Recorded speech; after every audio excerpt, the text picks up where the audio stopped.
In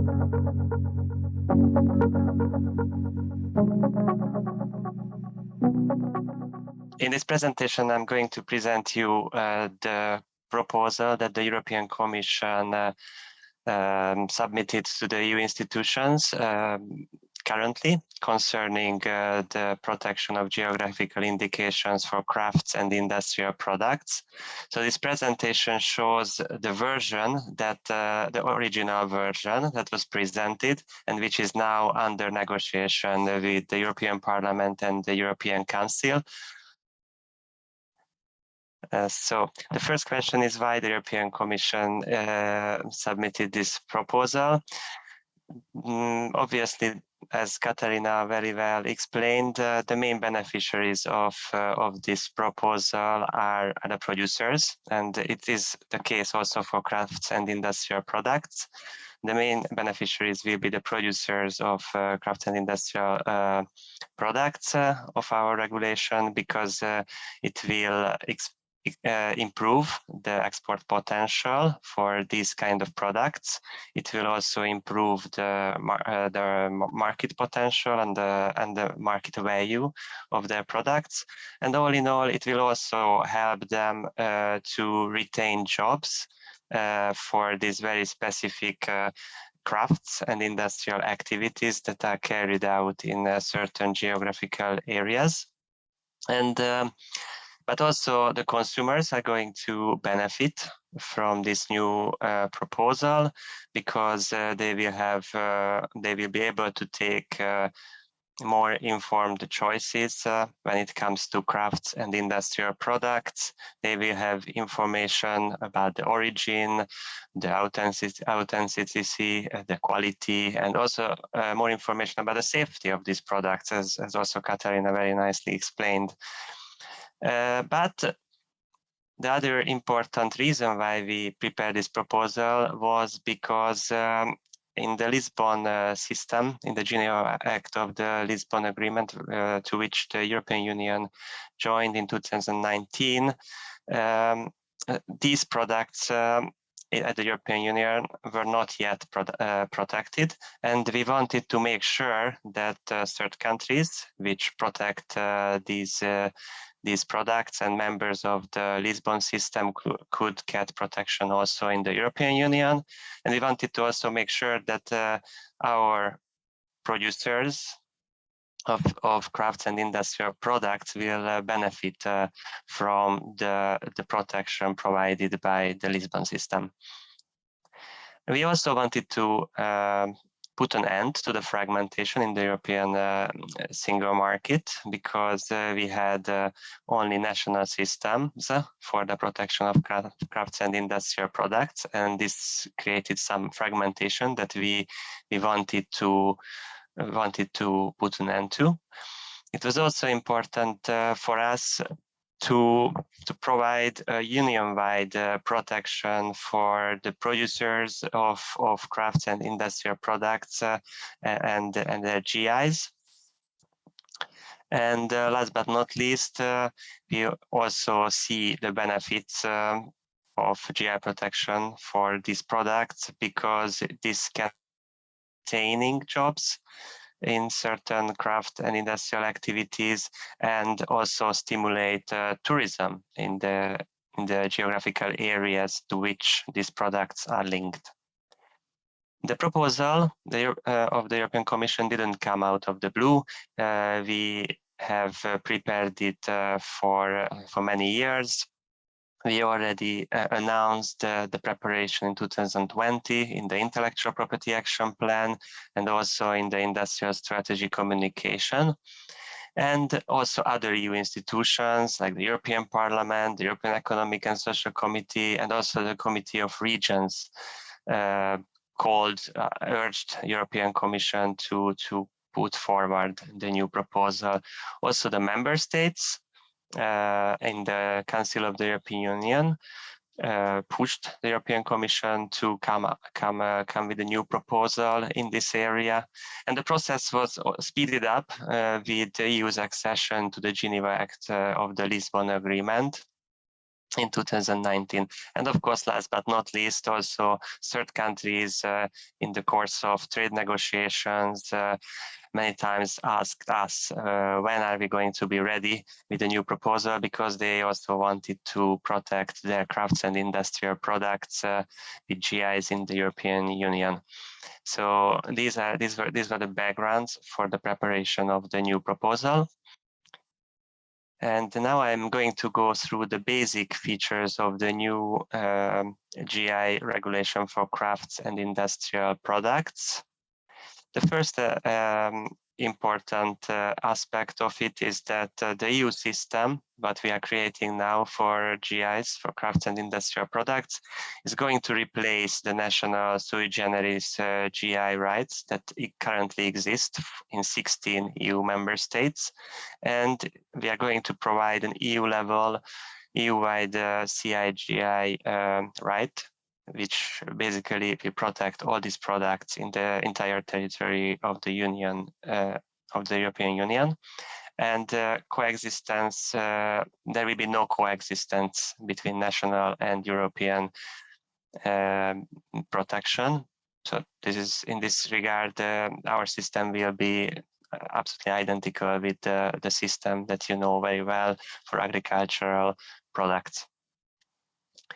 The second important aspect of our new proposal is that it will provide a balanced criteria for protection. We are going to provide protection for protected geographical indications only, and the requirements for these products for protection will be the following. There will be 3 criteria. The first is that the products have to originate in a specific geographical area. It can be a place, region, or even a country. And the second criteria will be that their quality and reputation or other characteristics have to be essentially attributable to the geographical origin. And the third criteria will be that at least one production step has to take place in the defined geographical area. Here I would like to underline that our regulation doesn't foresee the concept of protected denominations of origin. Our regulation only foresees protection or the concept of protected geographical indications. And now I'm going to go through how the registration procedure will work in a nutshell. The registration procedure is going to have 2 phases.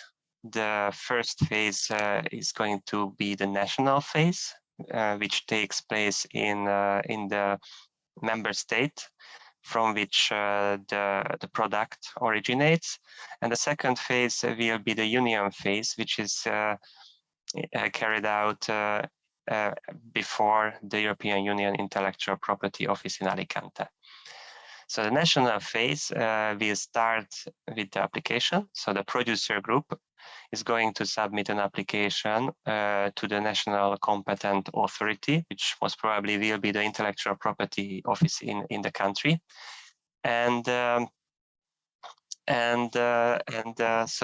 course, it's also important that the producer group is going to submit the application in the country in which the producer group originates. So if the producer group originates in Germany, they are going to submit the application to the German competent authorities. Then the competent authority is going to examine this application and check whether it complies with the requirements for GI protection. Afterwards, and after the examination, there will be the so-called national opposition procedure, which will allow earlier right holders of earlier rights, like, for instance, trademark holders who use a similar identical name to the name of the GI name, or also names of products used in trade, to oppose the application for application of the geographical indication. And then the national competent authority will have to take decision and on this opposition and also on the application. And this final decision taken by the national competent authority will be continued at the union phase. So the national competent authority takes a final decision at national level and submits, and if this decision is positive, submits the application to the European Union Intellectual Property Office in Alicante, which will continue the process. And the next step will be an examination again, but at union level. And this examination will not repeat a substantive examination like that was carried out at national phase, but still double check details, look for manifest errors. So basically making sure that there are no problems with the examination that was carried out at national phase. Then the European Union Intellectual Property Office is going to publish the GI application for worldwide opposition. It's going to be very similar to the opposition at national phase, except that it will not be limited to those opponents that are resident in the country where the national opposition took place, but it will be open to the entire union and also to opponents from third countries. After that, the European Union Intellectual Property Office is going to take a final decision on the registration, and if this decision is positive, favorable to the GI, then the GI name is going to be published in the Union Register. Here, a novelty compared to a novelty that we foresee is that we are going to have an advisory board. We are going to set up an advisory board, which is going to consist of representatives, GI experts from the EU member states, and the EU IPO during the application process or any kind of other procedures can request an opinion from this advisory board in case there are some complications concerning some application and the local expertise is needed. The advisory board is going to be there to help the European Union Intellectual Property Office. Here, just very quickly going through the relevant documents for registration. These are the same basically to those which are currently in practice and used for agriculture in the agriculture area. So the producer group, the applicant producer group is going to prepare a product specification which basically contains the most important informations about the name for that is applied for geographical indication, the name, the description of the product, the geographical area, evidence that the product originates in that area, description of the method of production, information on packaging, and many other important details. This is a long document. This is really a complete overview of all the important rules that the producers that want to use the GI have to comply with. But also the producers will have to submit a single document, which is a shorter version of the product specification, and it contains the most relevant information. And then there will be also an accompanying document which can contain additional rules. And differently from the agriculture area, in the case of crafts and industrial products, we are going to have two exceptions to the regular registration procedure that I just explained. The first exception will be the so-called direct registration procedure. Direct registration procedure will mean that there will be no national application phase, which means that the applications will be directly lodged with the European Union Intellectual Property Office. For a member state to opt out, for a new member state to opt out from the two-phase registration procedure, the member state will have to comply with two requirements. The first one is that the member state has during the procedure, if there is a if the decision on the registration of the GI could potentially jeopardize the public interest or the union's trade or external relations. It's going to be a safety valve, basically, because obviously sometimes the European Intellectual Property Office cannot be aware of all the public policy implications of certain products, and maybe for this reason, it's important that the Commission can take over the decision-making power. When it comes to the fees, the national phase will be left for the member states, in the sense that they can define the fees for the registration of geographical indications and also the other fees. And the only thing we lay down in the regulation, in the proposal, is that they have to provide preferential fees for SMEs, for small and medium-sized enterprises, and all in all, they will have to charge fees that help maintaining the competitiveness or improve the competitiveness of producers. So, in other words, basically, they cannot charge deterrently high fees. They have to keep the fees low. When it comes to the union phase, before the European Union Intellectual Property Office, the UIPO will not be allowed to charge fees. And when it comes to direct registration procedure, the UIPO shall charge fees, because obviously in this case, they have more tasks to do, since there was no national phase. So it's rational and understandable and reasonable to allow them to charge fees for the extra work they will carry out. As I mentioned, in contrast with the agriculture system, Agri-GI system, for our product categories, the competent authority in the Union will be the European Union Intellectual Property Office in Alicante. They are going to carry out the second stage of the registration procedure, and also the second stage of other procedures, like the cancellation procedure or the amendment to the product specification.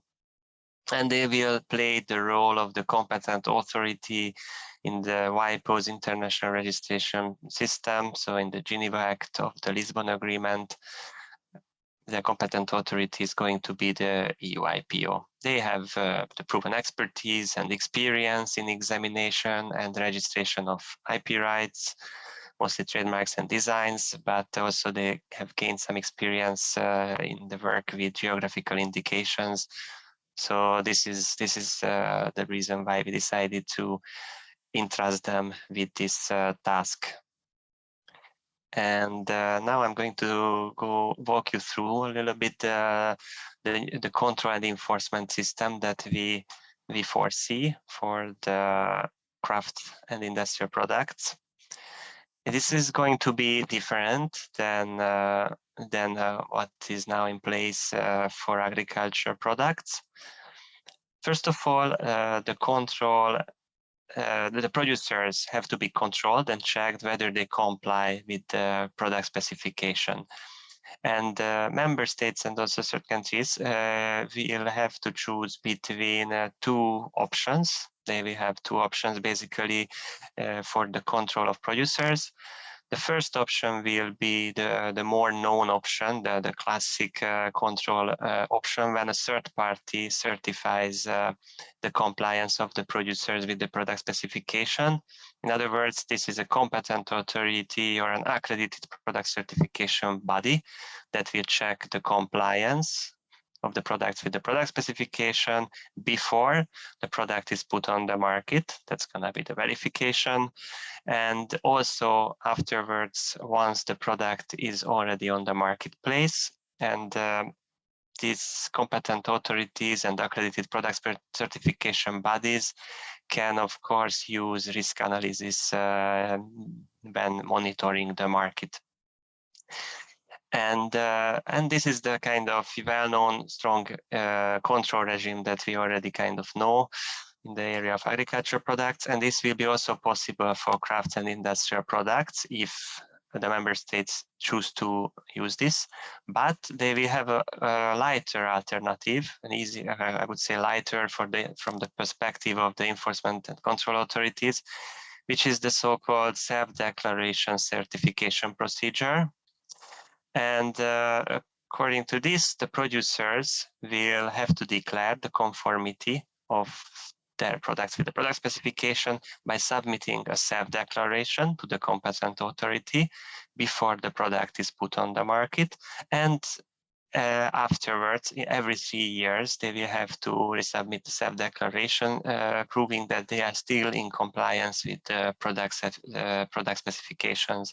And of course, it doesn't prevent the competent authorities to carry out random checks, but it will definitely ease their work. That they can rely on self-declarations prepared and proactively submitted by the producer groups. And of course, this is just the control, but the enforcement is also important. We have to also fight against the different misuses and abusive uses of the GIs of our products. And for that, member states will entrust enforcement authorities, and member states will have the possibility to prevent or stop any kind of misuse of the GIs within their territory, and also to impose deterrent fines if there is an infringement. And this is the last slide, just a nutshell. Another novelty that we foresee in our regulation is the better protection of crafts and industrial products GIs in the online environment. For that reason, we are planning to establish a domain name information and alert system, which will be a service provided by the EU IPO and integrated in the CIGI registration process. The information element of this system will be basically that the applicants will be informed about the availability of their GIs as a domain name under an EU country code top level domain. And on an optional basis, once a potentially infringing domain name identical or similar to their GIs is registered, they will also get an alert to this potentially infringing domain name. This will, of course, help them to take appropriate action and enforce their GIs in the online environment. And another novelty is that we lay down conditions under which the country code top-level domain registries established in the Union shall revoke or transfer an infringing domain name to the producer group, to the rightful holders. And last but not least, we will also provide better protection for our GI products when there are offers, illegal offers on sales platforms, online sales platforms. The article that we foresee allows our producers to take effective action and remove these offers from the online sales platforms. So this was it shortly. If you have any questions, I would be happy to answer. Thank you very much.